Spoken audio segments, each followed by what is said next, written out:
नमस्कार, आप देख रहे हैं आर्या न्यूज। मैं हूं आपके साथ पल्लवी सिंह। रुक करेंगे इस वक्त की बड़ी खबर की ओर। महोबा से एक बड़ी खबर सामने आ रही है, जहां छेड़छाड़ से पीड़ित महिला को जिंदा जला दिया गया है। बड़ी खबर इस वक्त की महोबा से, जहां आरोपी के परिजनों ने महिला को जिंदा जला दिया है। बता दें कि केरोसिन डालकर महिला को जिंदा जलाया गया। महोबा से ये खबर सामने आई है, जहां पर गंभीर हालत में फिलहाल महिला को अस्पताल में भर्ती करा दिया गया, जहां से उसे झांसी के लिए रेफर कर दिया गया है।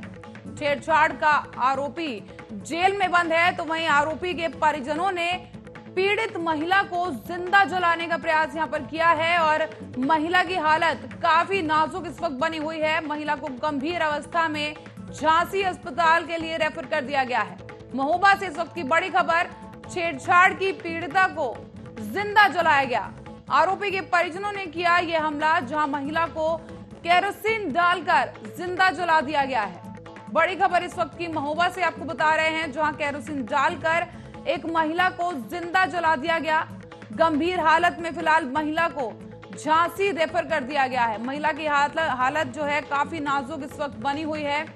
तो बता दें कि पूरा मामला छेड़छाड़ से जुड़ा है, जहां पर छेड़छाड़ की पीड़ित महिला को जिंदा जला दिया गया है। हालांकि जो आरोपी है वो जेल में बंद है, लेकिन आरोपी के परिजनों ने महिला के साथ ये दरिंदगी की है, जहां पर छेड़छाड़ से पीड़ित महिला को जिंदा जलाया गया।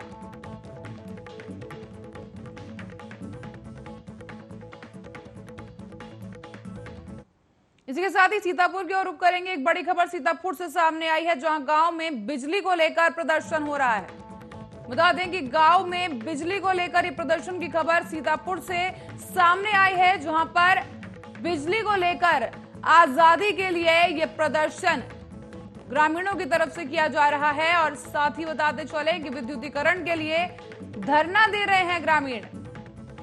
15 अगस्त के दिन ग्रामीणों का यह धरना प्रदर्शन बिजली को लेकर सामने आया है। आधे गांव में बिजली और आधे गांव में अंधेरा, तार विहीन है बिजली के खंभे और 6 दिनों से ये प्रदर्शन जारी है, जहां पर ग्रामीण बिजली को लेकर विद्युतीकरण के लिए धरने पर बैठे हैं। मोहाली के एक ब्लॉक में ये धरना प्रदर्शन किया जा रहा है। बता दें कि सीतापुर गांव से ये बड़ी खबर, जहां बिजली को लेकर ग्रामीणों का विरोध प्रदर्शन सामने आया है। बिजली को लेकर आजादी के लिए किया जा रहा प्रदर्शन 6 दिनों से जारी है। प्रदर्शन विद्युतीकरण के लिए धरना दे रहे हैं ग्रामीण, और इसी के साथ ही ग्रामीणों का हुजूम उमड़ चुका है और लगातार नारेबाजी की जा रही है। आधे गांव में बिजली है और आधे गांव में अंधेरा, ऐसा कहना है ग्रामीणों का। साथ ही ये भी बता दें कि तार विहीन है बिजली के खंभे और 6 दिनों से ये प्रदर्शन जारी है। मोहाली ब्लॉक के परसेहरा गांव का पूरा मामला है, जहां पर ग्रामीणों ने विद्युतीकरण के लिए धरना प्रदर्शन करना शुरू कर दिया है। 6 दिनों से प्रदर्शन चला आ रहा है और बताते चलें कि विद्युतीकरण को लेकर विरोध प्रदर्शन किया जा रहा है। तो वहीं पाकिस्तान के बंदरगाह शहर कराची में शनिवार शाम हमलावरों ने एक ट्रक को निशाना बनाकर हथगोला फेंक दिया, जिसमें कम से कम 11 लोगों की मौत हो गई और कई लोग घायल हो गए हैं। बताते चलें कि पुलिस ने बताया कि ट्रक पर महिलाओं और बच्चों समेत करीब 20 लोग सवार थे और वो शादी समारोह में शामिल होकर वापस लौट रहे थे। हमला कराची के बल्दिया शहर में हुआ और इस हमले की जिम्मेदारी फिलहाल किसी संगठन ने नहीं ली है, और विस्फोट कैसे हुआ इसे लेकर भी विरोधाभासी रिपोर्ट सामने आ रही है। एक रिपोर्ट में कहा गया है कि कुछ अज्ञात लोगों ने ट्रक पर हथगोला फेंका था, जबकि कुछ का कहना है कि ट्रक के अंदर विस्फोट हुआ है।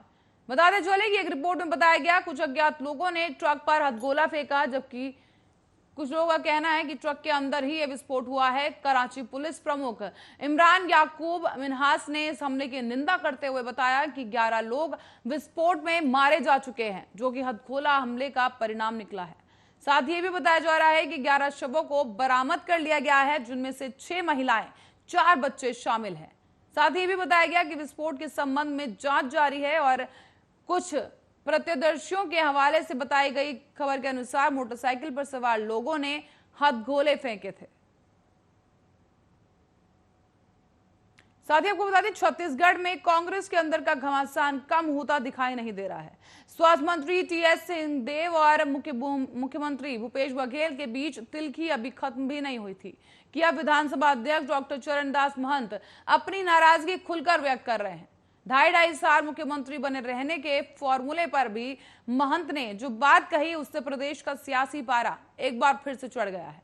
विधानसभा अध्यक्ष चरणदास महंत ने आयोग मंडल में नियुक्ति को लेकर साफ कहा है कि मैं नाराज हूं। बता दें कि विधानसभा अध्यक्ष डॉक्टर चरणदास महंत 3 दिन के कोरिया जिले के दौरे पर पहुंचे थे। महंत की पत्नी ज्योत्सना महंत के संसदीय क्षेत्र का हिस्सा कोरिया भी है और साथ ही आपको बता दें कि लोकसभा सांसद भी हैं वो, और छत्तीसगढ़ में पिछले 1 महीने से ढाई साल मुख्यमंत्री बने रहने के फॉर्मूले की चर्चा का बाजार गर्म है। इसी बीच स्वास्थ्य मंत्री टीएस सिंहदेव और कांग्रेस के ही विधायक बृहस्पति सिंह ने जान से मरवाने का आरोप तक लगा दिया, जिसके बाद स्वास्थ्य मंत्री टीएस सिंहदेव को अपने ही सरकार के रवैये से दुखी होकर विधानसभा से बाहर आ गए थे। हालांकि बाद में आलाकमान के निर्देश पर कांग्रेस के प्रदेश प्रभारी पीएल पुनिया ने मोर्चा संभाला और बृहस्पति सिंह के विधानसभा में वापस आने के बाद उन्होंने मोर्चा संभाला और विधानसभा में खेद प्रकट करने के साथ ही मामला ठंडा किया गया।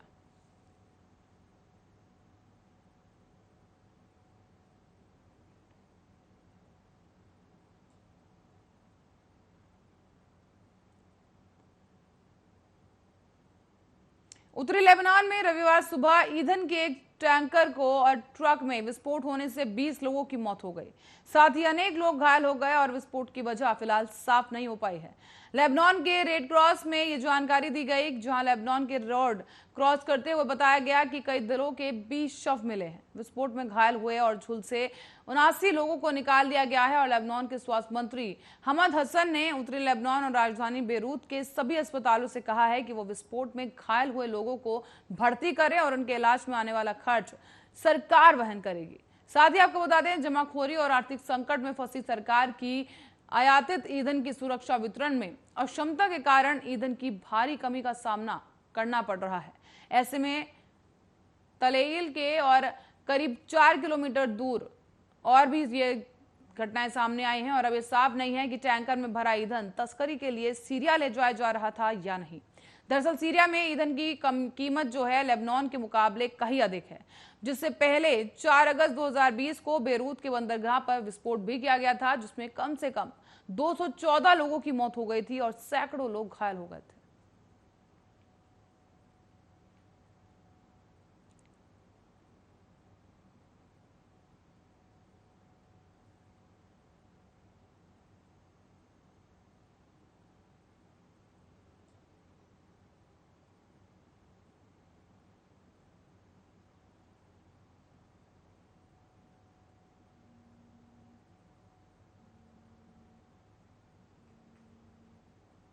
और इसी बीच एक बड़ी खबर अफगानिस्तान से सामने आई है, जो अफगानिस्तान में तालिबान का त्राहिमाम मचा हुआ है।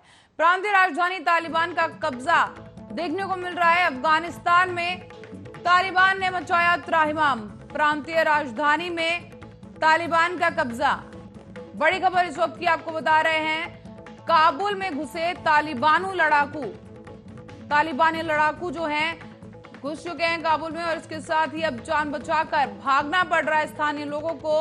अफगानिस्तान में तालिबान ने मचाया त्राहिमाम।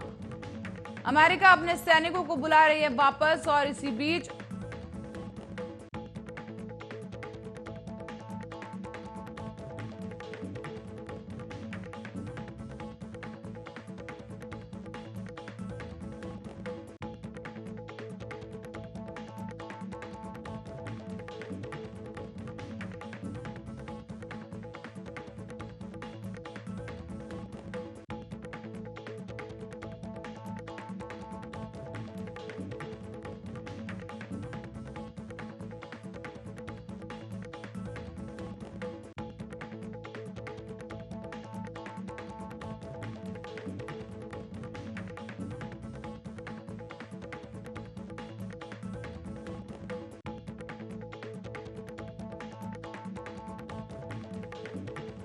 बड़ी खबर इस वक्त की आपको बता रहे हैं, सैनिकों को वापस बुला रहा है अमेरिका। और बताते चलें, इससे पहले भारत भी अपने लोगों को वापस बुला चुका है, एयरलिफ्ट कराया जा चुका है। और अब इस बीच अमेरिका भी अपने सैनिकों को, जो बचे हुए सैनिक वहां पर थे अफगानिस्तान में, उन सभी को वापस बुला रहा है। तो वहीं दूसरी तरफ जो तालिबानी हैं एक मीटिंग कर रहे हैं, जहां पर कब्जे को लेकर आगे की रणनीति तय की जा रही है। बड़ी खबर इस वक्त की अफगानिस्तान से, जहां पर तालिबान का त्राहिमाम देखने को मिल रहा है। अमेरिका इस बीच अपने सैनिकों को वापस बुला रहा है। बता दें, इससे पहले भी सैनिकों का एक टोली जो है अमेरिका वापस बुला चुका है और अब एक बार फिर से एक और जत्था अमेरिकी सैनिकों का वापस बुलाया जा रहा है। अफगानिस्तान में इस वक्त हालात बद से बदतर होते नजर आ रहे हैं। एक और बार तालिबान का कब्जा यहां पर देखने को मिल रहा है। प्रांतीय राजधानी में तालिबान ने कब्जा जमा लिया है, साथ ही मीटिंग भी की जा रही है। और इसी बीच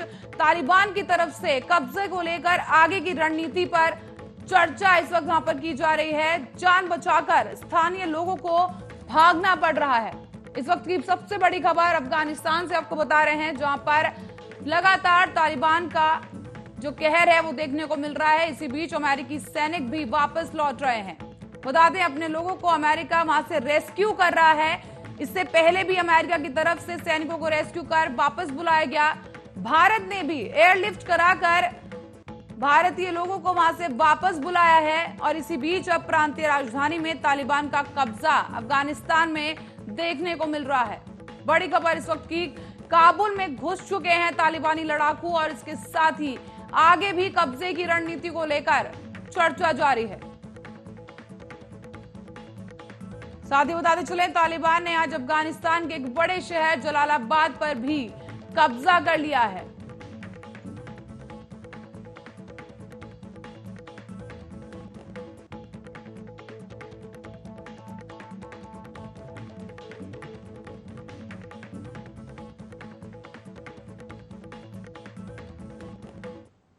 इसी बीच दक्षिण पश्चिमी हैती में शनिवार को 7.2 तीव्रता का शक्तिशाली भूकंप आने से इमारतें भरभरा कर गिर गई हैं और कम से कम 304 लोगों की मौत हो चुकी है। कम से कम 1800 लोग घायल हो गए और इस दौरान भूकंप के कारण सैकड़ों घर ढह गए हैं। भूकंप के कारण लोग सड़कों पर उतर आए और उन्होंने घरों और हौसलों और अन्य ढांचों के मलबे में दबे लोगों को निकालने में बचाव कर्मियों की मदद भी की। साथ ही बता दें, शनिवार को भूकंप आने से कई शहर पूरी तरह से तबाह हो चुके हैं और भूस्खलन होने से भूकंप से बुरी तरह प्रभावित दो समुदायों के बीच बचाव अभियान प्रभावित हो रहा है। इसी बीच भूकंप के कारण कोरोना वायरस महामारी से पहले से ही पूरी तरह प्रभावित हैती के लोग, अब पीड़ा और ज्यादा बढ़ गई है लोगों की। साथ ही देश के राष्ट्रपति की हत्या और गहराती करीबी से राष्ट्र वैसे ही संकट में है। ऐसे में भूकंप केंद्र में आने की वजह से 125 किलोमीटर की दूरी पर यह भूकंप का एपिसेंटर बताया जा रहा है और अगले हफ्ते की शुरुआत में संकट और भी बढ़ सकता है, क्योंकि तूफान ग्रेस सोमवार या मंगलवार तक हैती पहुंच सकता है। बताते चले कि भूकंप के बाद दिन भर और रात तक भूकंप के झटके महसूस किए जाते रहे हैं और बेघर हो चुके लोग और जिनके घर ढह गए हैं उन्हें खुले में सड़कों पर रात बितानी पड़ी। प्रधानमंत्री एरियल हेनरी ने भी कहा है कि ऐसे स्थानों पर मदद भिजवाई जा रही है जहां पर शहर तबाह हो चुके हैं और अस्पताल मरीजों से भर गए हैं।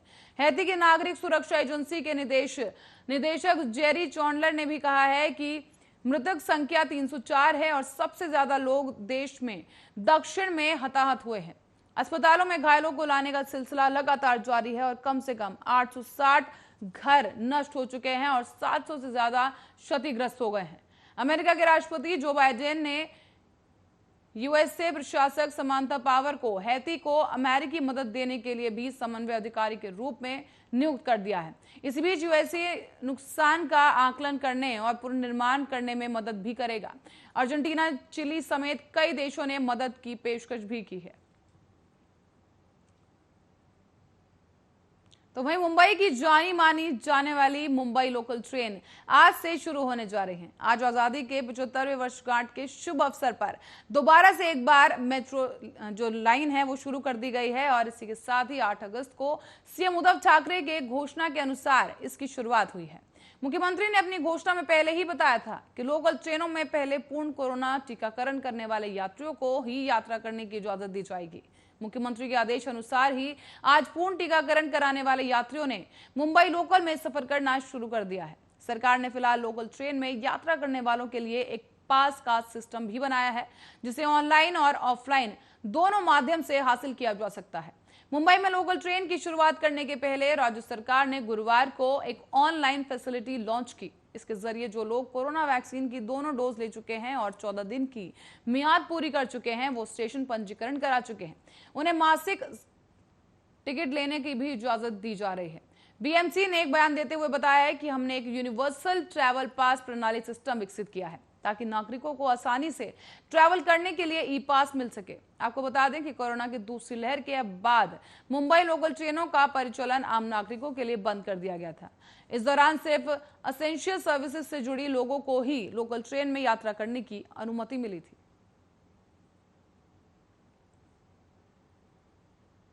भारत में कोरोना संकट थमने का नाम नहीं ले रहा है। रोजाना करीब 40,000 नए मामले सामने आ रहे हैं और रविवार सुबह स्वास्थ्य मंत्रालय की ओर से जारी किए गए आंकड़ों के अनुसार पिछले 24 घंटे में 36,083 नए कोरोना मामले सामने आए, जबकि 493 संक्रमितों की जान चली गई। एक दिन पहले भी 38,667 नए केस सामने आए थे। वहीं देश भर में पिछले 24 घंटे में 37,927 लोग कोरोना से ठीक भी हुए हैं।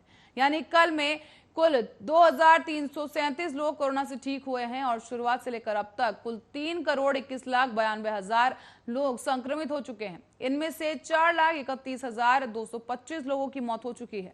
अच्छी बात यह है कि अब तक 3,13,76,000 लोग ठीक भी हुए हैं। देश में कोरोना के एक्टिव केस की संख्या अब 4 लाख से कम है।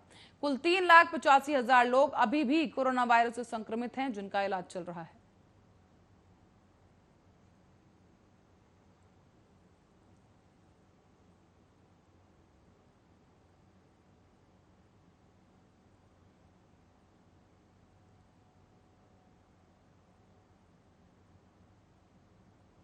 और दिल्ली पुलिस की साइबर सेल ने 5 ठगों को गिरफ्तार कर लिया है। ये शातिर ठग हैं जिन्हें पुलिस ने गिरफ्तार किया है और ये शराब की होम डिलीवरी के नाम पर लोगों के साथ ठगी की वारदात को अंजाम दे रहे थे।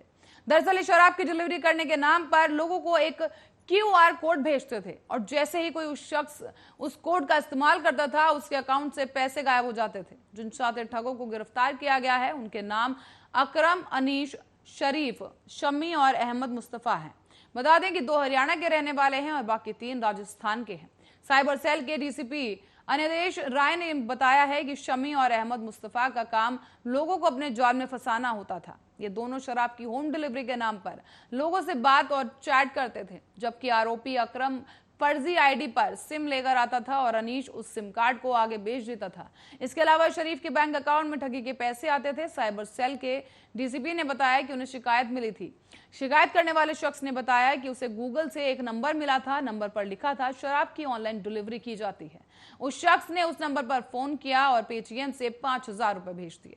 इसके बाद उसे होम डिलीवरी चार्ज के नाम पर 10 रुपए और देने को कहा गया। इसके लिए उसे एक QR कोड भेजा गया। तो वहीं जैसे ही उस शख्स ने QR कोड का इस्तेमाल किया, उसके खाते से रकम उड़ गई।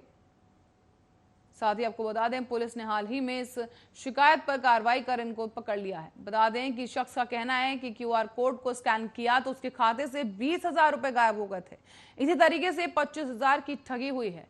साइबर सेल की शिकायत मिलने के बाद साइबर सेल ने मामला दर्ज किया और मामले की जांच शुरू की। शुरुआती जांच में साइबर सेल की टीम को पता चला कि इस तरह की ठगी के मामले कई और अलग अलग इलाकों में भी हुए हैं। शातिर ठग फर्जी वेबसाइट बनाकर लोगों के साथ शराब की डिलीवरी के नाम पर धोखाधड़ी की वारदातों को अंजाम दे रहे थे। और इसी के साथ ही फिलहाल के लिए खबरों में इतना ही। देश और दुनिया की तमाम खबरों के लिए देखते रहिए आर्या न्यूज।